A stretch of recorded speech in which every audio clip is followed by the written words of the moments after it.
12واں سپارہ ہے قرآن مجید کا، وما من دابہ۔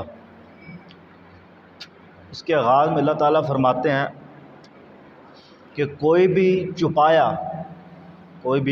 چھپایا ایسا نہیں ہے اس روئے زمین میں کہ جس کے رزق کا ذمہ اللہ نے نہ لیا ہو۔ مظلوم واس ہٹ کر آگے، جس کے رزق کا ذمہ اللہ نے نہ لیا ہو، یعنی ہر چوپائے کا، ہر جاندار کا کے رزق کا ذمہ کس کے پاس ہے؟ اللہ کے پاس ہے۔ یہ چرند پرند جانور، یہ سمندری کیڑے مکوڑے، جتنی بھی اللہ تعالیٰ کی مخلوق ہیں، ان سب کے رزق کا ذمہ کس کے پاس ہے؟ اللہ کے پاس۔ محترم بھائیوں، 8ویں سپارے میں نے آپ کو بتایا تھا کہ اللہ نے فرعون کے قبیلے پر بڑے عذاب اتارے تھے، کل بھی بتایا تھا میں نے، جیسے وہ ٹڈیوں کا، ڈڈوؤں کا۔ تو پچھلی کچھ قومیں ایسی تھیں، تو میں نے کہا تھا کہ سورہ ہود جب آئے گی نا، سورہ ہود، اس میں جن جن قوموں پر عذاب آیا ہے اللہ تعالیٰ نے تفصیل کے ساتھ ذکر کیا ہے۔ تو یہ 12ویں سپارے کا آغاز سورہ ہود سے ہی ہو رہا ہے۔ تو اس کے اندر اللہ تعالیٰ نے ان قوموں کا ذکر کیا ہے جن پر اللہ تعالیٰ نے اپنے عذاب نازل کیے ہیں۔ تو میں اختصار کے ساتھ انشاءاللہ کوشش کروں گا کہ آپ کے سامنے ان قوموں کا ذکر کروں بالترتیب جیسے اللہ تعالیٰ نے قرآن مجید میں کیے ہیں۔ سب سے پہلے قوم نوح کا ذکر اللہ تعالیٰ نے کیا۔ حضرت نوح علیہ السلام کی تبلیغ کا جو عرصہ ہے نا، جو ان کی دعوت کا عرصہ ہے، وہ سب کو پتہ ہے کتنے سال ہے، کتنے 100 سال ہے۔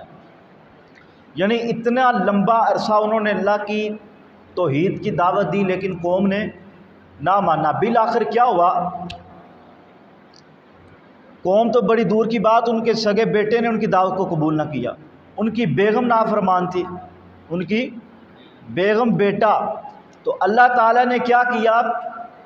آسمان سے بھی پانی برسایا اور زمین کو پھاڑ دیا، زمین نے بھی نیچے سے پانی نکالا۔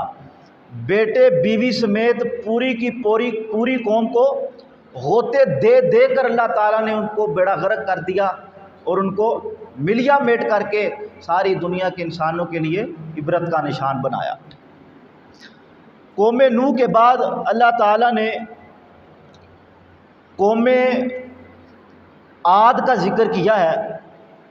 وَإِلَىٰ عَادٍ أَخَاهُمْ هُودًا قَالَ يَا قَوْمِ اعْبُدُوا اللَّهَ مَا لَكُم مِّنْ إِلَٰهٍ غَيْرُهُ۔ جناب ہود علیہ السلام کی قوم کو بھی اللہ تعالیٰ نے، انہوں نے بھی توحید کی دعوت دی، اور یہ ہود علیہ السلام کی قوم عاد یہ بھی شرک کی دلدل میں پھنسی ہوئی تھی۔ پھر اللہ تعالیٰ نے قوم عاد کو، ہے یہ بڑے طاقتور تھے اور ان کو اپنی طاقت پر بڑا گمنڈ تھا، لیکن جب انہوں نے اللہ کے ساتھ شرک کیا، نبی نے ان کے لیے عذاب مانگا، تو پھر کیا ہوا؟ اللہ تعالیٰ نے تیز ہوا چلائی، تیز طوفان آندھی آئی اور ان کو گھما کے زمین کے ساتھ پٹک کے اللہ تعالیٰ نے ان کا بیڑا غرق کیا۔ تو قوم عاد کا بھی ذکر ہے، جناب ہود علیہ السلام کی قوم کا۔ اسی کے ساتھ پھر حضرت قوم سمود کا ذکر ہے۔ وَإِلَىٰ ثَمُودَ أَخَاهُمْ صَالِحًا قَالَ يَا قَوْمِ اعْبُدُوا اللَّهَ مَا لَكُم مِّنْ إِلَٰهٍ غَيْرُهُ۔ قوم سمود کی طرف کون سے نبی آئے؟ جناب صالح علیہ السلام۔ تو جناب صالح علیہ السلام کی قوم تھی قوم سمود۔ انہوں نے بھی اللہ کے ساتھ شرک کیا اور اللہ کی توحید کا انکار کیا، رب کی بغاوت کی، نبی کی نافرمانی کی۔ اللہ نے ان کے سامنے اپنا ایک معجزہ بھی جو ہے نا ان کو دکھایا، لیکن وہ معجزہ دیکھنے کے باوجود بھی یہ ایمان نہ لائے۔ وہ معجزہ کیا ہے؟ آپ نے سنا ہوگا، ایک پہاڑ تھا، وہ پھٹا، پہاڑ پھٹا، اس میں سے ایک اونٹنی اللہ تعالیٰ نے نکالی، پھر اس اونٹنی نے ایک بچہ پیدا کیا۔ اب یہ اللہ کا معجزہ تھا کہ پہاڑی پھٹی، اس میں سے اونٹنی آئی، ناقۃ اللہ کی اونٹنی، پھر اس نے بچہ جنم دیا۔ تو یہ سارا منظر اس قوم نے دیکھا۔ جب انہوں نے دیکھا کہ اونٹنی نے بچہ جنم دیا ہے، انہوں نے کیا کیا؟ ان کو پتہ چلا کہ اللہ کی اونٹنی اللہ کا معجزہ ہے، اس قوم نے اس اونٹنی کی ٹانگیں کاٹ دی، اس اونٹنی کی ٹانگیں کاٹتی، اللہ تعالیٰ شدید ناراض ہوئے۔ پھر اللہ تعالیٰ نے اس قوم کو کون سا عذاب دیا پتہ ہے آپ کو؟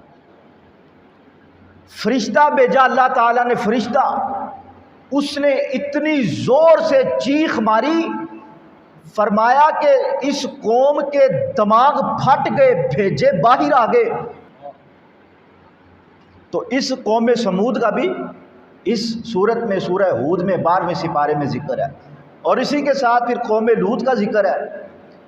یہ ہم جنس پرستی کی گندی بیماری میں مبتلا تھے، جناب لوط علیہ السلام نے ان کو بڑا منع کیا، لیکن رب کی بغاوت کرتے تھے، نافرمانی کرتے تھے، ہم جنس پرستی کی گندی بیماری میں مبتلا تھے۔ منع کرنے کے باوجود جب باز نہ آئے، اللہ تعالیٰ کی اور نبی لوط کی انہوں نے جو ہے نا سراسر نافرمانی کی، گستاخی کی، اللہ تعالیٰ نے اس قوم کا بھی بیڑا غرق کیا، اور قرآن مجید میں ذکر کیا۔ فرشتے بھیجے، توجہ کریں ذرا، توجہ محترم بھائیوں، یہ ہمارے لیے سبق آموز اور عبرت کے لیے، خالق کائنات نے قیامت تک آنے والے لوگوں کے لیے یہ سبق بھیجے ہیں، یہ نصیحت حاصل کرنی چاہیے ہمیں اللہ تعالیٰ کے ان عذابوں سے اور ان واقعات سے۔ یہ کوئی ناول اور ڈائجسٹ کی کہانیاں نہیں ہیں، یہ قرآن مجید کے اندر اللہ تعالیٰ نے ان قوموں کا ذکر کیا ہے جن قوموں نے خدا کی نافرمانی کی، اور اللہ تعالیٰ نے ان کو کتنے سخت اور کتنے شدید عذابوں سے مبتلا کیا۔ جب یہ قوم لوط کے لوگ باز نہ آئے تو خالق کائنات نے فرشتوں کو بھیجا، فرشتوں نے اس بستی کو اپنے پروں پر اٹھایا، اپنے پروں پر اٹھایا اور اوپر لے گئے، اوپر سے جا کے یوں زمین پہ دے مارا، اور ساری کی ساری بستی کا کچومر نکل گیا۔ اوپر سے ان کو پھر پتھروں کے ساتھ کچل کے رکھ دیا۔ پہلے اوپر لے کر گئے فرشتے اٹھا کے، پھر اوپر سے نیچے زمین پر دے مارا، اور پھر اوپر سے پتھروں کے ساتھ اس قوم کو کچل دیا گیا۔ اس قوم کا بھی اللہ تعالیٰ نے ذکر کیا ہے۔ پھر اس کے بعد قوم مدین کا ذکر ہے، میں مختصر کر رہا ہوں۔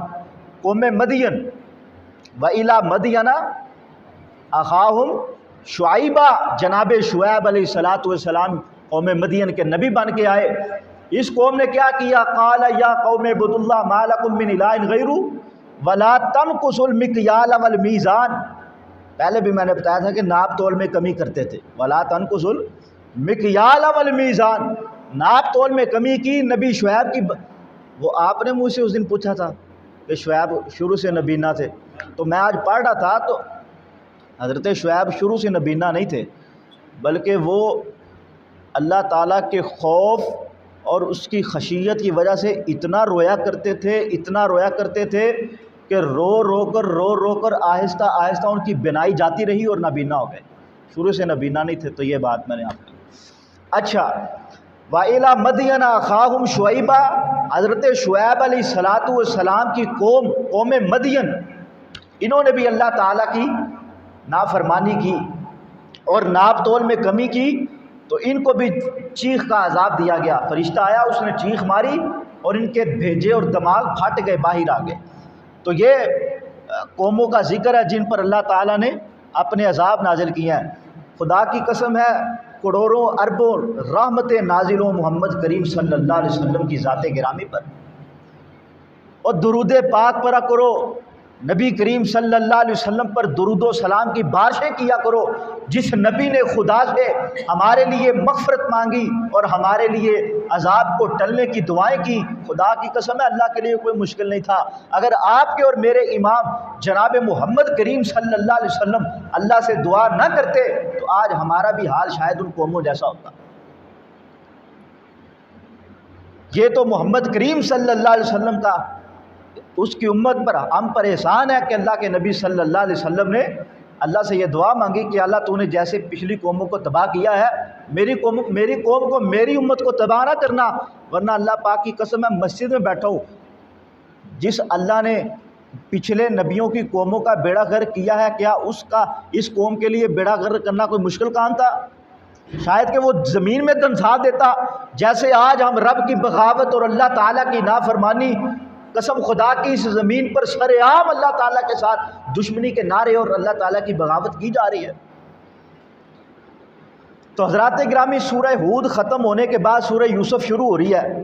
سورہ یوسف میں آپ کو پتہ ہے یوسف علیہ السلام کا واقعہ میں مختصر، پورا نہیں بلکہ پورا اس میں بیان ہی نہیں ہوا، آدھا 13ویں سپارے میں ہے، تو وہ آدھا 13ویں سپارے میں بیان ہوگا، مختصر میں کر دوں۔ جناب یوسف علیہ السلام نے کیا کہا ابا جان سے؟ اذ قال یوسف لابیہ یا ابت انی رأیت احد عشر کوکبا والشمس والقمر رأیتهم لی ساجدین قال یا بنی لا تقصص رؤیاک علی اخوتک فیکیدوا لک کیدا۔ یوسف علیہ السلام اپنے ابا جی کے پاس گئے، کہنے لگا ابا جی میں نے خواب دیکھا ہے کہ 11 ستارے اور ایک سورج چاند مجھے سجدہ کر رہے ہیں۔ باب یعقوب نبی علیہ السلام نے منع کر دیا، کہا اپنے بھائیوں کو نہ بتانا۔ قال یا بنی لا تقصص رؤیاک علی اخوتک، اپنے بھائیوں کو خواب نہ بتانا، وہ حسد کا شکار ہو جائیں گے۔ اچھا، یہ ادھر باپ اور بیٹے کی میٹنگ ہو رہی ہے اور ادھر یہ سارے بھائی، یہ 11 کے 11 سارے ادھر بیٹھے، ایک طرف 10 بھائی اپنی میٹنگ کر رہے ہیں، کہتے ہیں دیکھو جی یعقوب کو تو صرف اپنے ایک بیٹے یوسف سے پیار ہے، ہمیں وہ پوچھتا نہیں ہے، ہمیں عزت نہیں دیتا اور ہمارے ساتھ وہ پیار نہیں کرتا۔ حسد کی آگ میں جلنے لگے اور سازش تیار کی۔ سازش تیار کرنے کے بعد اپنے بابا یعقوب کے پاس گئے، کہنے لگے ابا جان آپ ایسے کریں کہ یوسف علیہ السلام کو ہمارے ساتھ بھیج دیں، تو جو ہے نا ہم اس کی حفاظت کریں گے، یہ ہمارا بھائی ہے۔ یعقوب نبی کہنے لگے کہ میں یوسف علیہ السلام کو آپ کے ساتھ نہیں بھیجوں گا، مجھے خدشہ ہے کہ اس کو کوئی بھیڑیا نہ کھا جائے۔ حضرات گرامی، وہ بالآخر باپ کو لالچ دے کر، تسلی دے کر چلے گئے، یوسف علیہ السلام کو جنگلات میں لے گئے، بھیڑ بکریاں اپنی ساتھ لے گئے، اور شام کو جب واپس لوٹے یوسف علیہ السلام کو کنویں میں دھکا دے دیا، خود گھر آ گئے اور بابا یعقوب کو کہنے لگے، جھوٹا ناٹک کرنے لگے، رو رو کے ڈرامے بازی کرتے ہوئے کہنے لگے ابا جان یا یوسف کو تو بھیڑیا کھا گیا ہے، حالانکہ اس کو کنویں میں دھکا دیا ہے۔ حضرات گرامی، مختصر یہ کہ ایک قافلہ آیا، انہوں نے حضرت یوسف کو کنویں سے نکالا اور مصر کے بازاروں میں بیچتے خرید و فروخت ہوتی حضرت یوسف علیہ السلام بادشاہ مصر کے گھر پہنچ گئے، ایک امیر ترین گھر تھا، وہاں انہوں نے پرورش پائی، جوان ہوئے۔ جب جوان ہوئے تو اس گھر کی ملکہ حضرت یوسف پر فدا ہو گئی اور ان کو برائی کے لیے دعوت دی۔ حضرت یوسف علیہ السلام نے انکار کر دیا، اس نے حضرت یوسف پر الزام لگا دیا، اور بھی عورتوں کو اکٹھا کر کے حضرت یوسف علیہ السلام کی طرف ان کو مائل کرتی، حضرت یوسف علیہ السلام کو اپنی طرف مائل کرنا چاہتی، برائی کی دعوت دیتی۔ لیکن حضرت یوسف علیہ السلام نے کیا کہا؟ قال معاذ اللہ، میں اللہ کی پناہ چاہتا ہوں، اللہ مجھے ان سے بچا لے، محفوظ فرما لے۔ اللہ سے دعا کی کہ یا اللہ مجھے برائی سے بچا کے جیل میں بھیج دے، خود دعا کی اور جیل میں چلے گئے۔ جیل میں گئے، وہاں 2 قیدیوں سے ملاقات، توجہ کریں ذرا، 2 قیدیوں سے ملاقات ہوئی حضرت یوسف علیہ السلام، یہ پورا واقعہ اس صورت میں موجود ہے۔ قیدیوں سے ملاقات ہوئی، ان قیدیوں کو سب سے پہلے حضرت یوسف علیہ السلام نے اللہ کی توحید کی دعوت دی، اللہ تعالیٰ کی وحدانیت کا پیغام دیا۔ پھر ان قیدیوں نے حضرت یوسف کو اپنے اپنے خواب بتائے، کہنے لگے یوسف ہمیں خواب آیا ہے، مجھے یہ خواب آیا ہے کہ انگوروں کا گچھا ہے، میں اس کو نچوڑ رہا ہوں، اور دوسرے نے یہ خواب بتائی کہ میرے سر پر وہ ایک ٹوکڑا ہے، اس کے اندر روٹیاں ہیں اور اوپر سے پرندے ان روٹیوں کو نوچ رہے ہیں، کھا رہے ہیں۔ حضرت یوسف علیہ السلام نے دونوں کو خواب کی تعبیریں بتائیں، فرمایا یہ جو پہلی خواب ہے اس کی تعبیر یہ ہے کہ تم بادشاہ جو وقت کا بادشاہ ہے اس کے ساقی بنو گے، پانی پلانے والے، اور دوسرے کی خواب یہ ہے کہ تمہیں پھانسی ہوگی۔ بالآخر فرمایا جو تم میں سے ساقی بنے گا اس کو رہا کر دیا جائے گا اور دوسرے کو پھانسی ملے گی۔ جس کی خواب یہ تھی کہ وہ ساقی ہے، انگوروں کا گچھا نچوڑ رہا ہے، فرمایا جب تم رہا ہو جاؤ، جب بادشاہ کے ساقی بن جاؤ تو بادشاہ کو پیغام دینا کہ ایک بے گناہ بندہ جیل کے اندر قید ہے، اس کی خبر لو۔ یہ بالآخر قید میں سے رہا ہو گیا، جیل میں سے رہا ہو گیا، جس کی خواب یہ تھی کہ وہ بادشاہ کا ساقی بنے گا۔ جب یہ رہا ہوا تو اس کو بھول گیا یوسف نبی کا پیغام کہ یوسف بھی جیل میں بندہ ایک آیا تھا، اس نے مجھے کہا تھا کہ بادشاہ کو پیغام دینا۔ بالآخر یہ بادشاہ کا ساقی بن گیا، لیکن اس کو یوسف نبی کا پیغام بھول گیا کہ ایک بندے نے مجھے کہا تھا کہ بادشاہ کو میرا پیغام دینا۔